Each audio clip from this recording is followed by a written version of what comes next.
The following story has been brought to you by StoriesToInspire.org.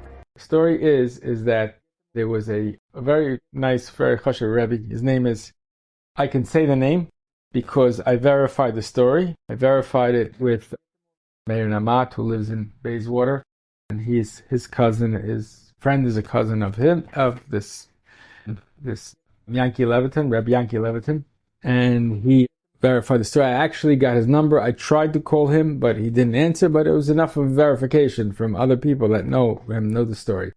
So Rabbi Yankee and his wife they live in Bayswater. They were sitting at home on Shabbos afternoon, enjoying a peaceful time. They were sitting on the couch. His older kids had already taken the walk Shabbos afternoon to their friends in Far Rockaway. It's probably about a 25-minute, half-hour walk with scenery along the way. Anyway, they were walking to Far Rockaway, and he had a nice, quiet Shabbos afternoon with his wife. They were sitting on the couch when all of a sudden, banging on the door, opens the door, a Hatzalah member comes in and says, "Come with me, quickly." And he said, "Okay, come over." He said, "No, they told him, grab your phone, come." What happened? I don't have time, I'll explain it. Let's go. They jump into the Hatzalah van, they zoom to Far Rockaway, and they see chaos. They see that around. They see his kids there, but around them, surrounding them, was at least 12 Hatzalah guys. And they were trying to revive this child. He had a baby that's a year old, and they had given the baby like a piece of watermelon, and he or she, I'm not sure what it was choking.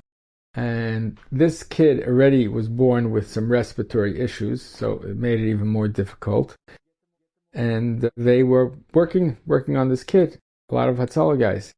And he was coming. He said, no, you can't come. They said, no, that's the father. Let him come. He comes.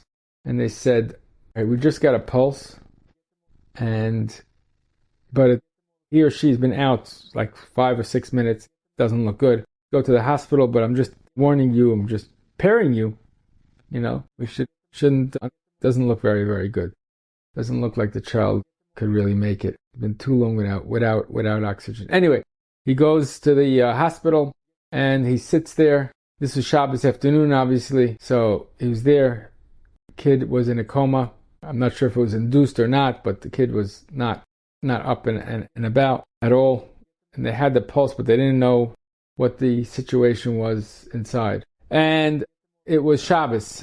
Sunday, no change. Monday, no change. Tuesday, no change. Wednesday, no change. They're still sitting in Nebuch. That's Yisurim, sitting in the hospital. There's nothing worse than seeing a child in pain and child not breathing, or not responding. Very sad. Wednesday, they see he's in the hospital across the hall. This Rebbe, he said he's a Litvish guy, but he knows what a Rebbe looks like. It was, he's wearing all he didn't say the words, he got the struckus and the bekisha, the glittery bekisha. And he goes over to the Gabbai, and they were leaving, and he says, Gabbai, who's this? He says, this is the Spinker Rebbe from Williamsburg. I believe it's Rabbi. They're all very chashuv. They're all holy, holy people. Just last night I met the Spinker Rebbe from Borough Park at a chassan.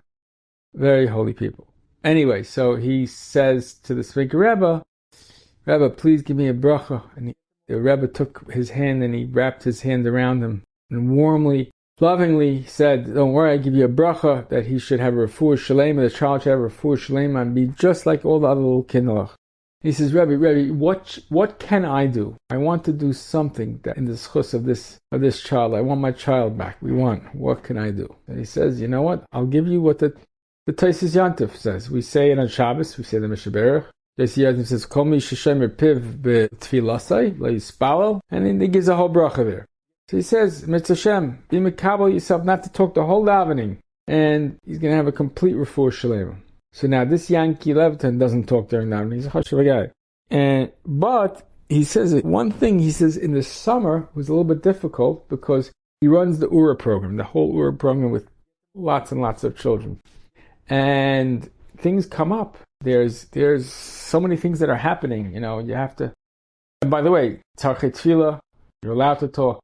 Wanted to do, exactly, a full way. He says, you know what? I'm going to give it up. I'm going to be there, but davening, I'm not running anything.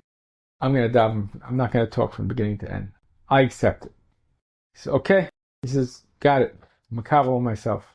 No time spent. I'm makabel on myself. There's no talking. The beginning of davening to end. He says, okay, Hashem, you'll see Yeshua's. Okay, he leaves.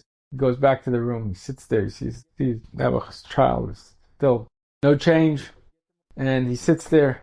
A few minutes later, I don't know exactly, a few minutes later, the doctor runs in and says, great news. He says, look at the report.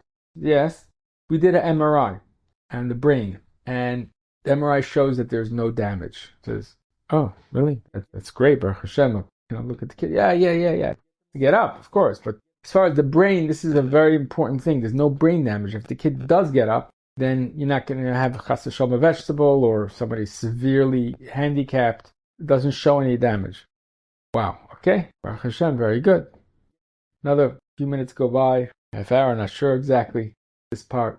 And beep beep, child wakes up. Starts to talk, comes out of the coma, starts to talk, asks for a drink. And to make a long story short, 2 days later was released from the hospital. We don't need you. We don't want to see you.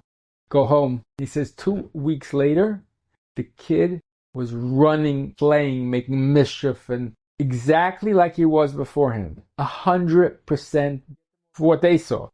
Like it never ever happened. Like the 5 days of coma in the hospital never happened. This comes from that. Just when he made the Kabbalah, we see that you make that Kabbalah even before it's actually done. He says, I'm going to do it. That's chos. He had Baruch Hashem, his child back. Enjoyed this story? Come again. Bring a friend. StoriesToInspire.org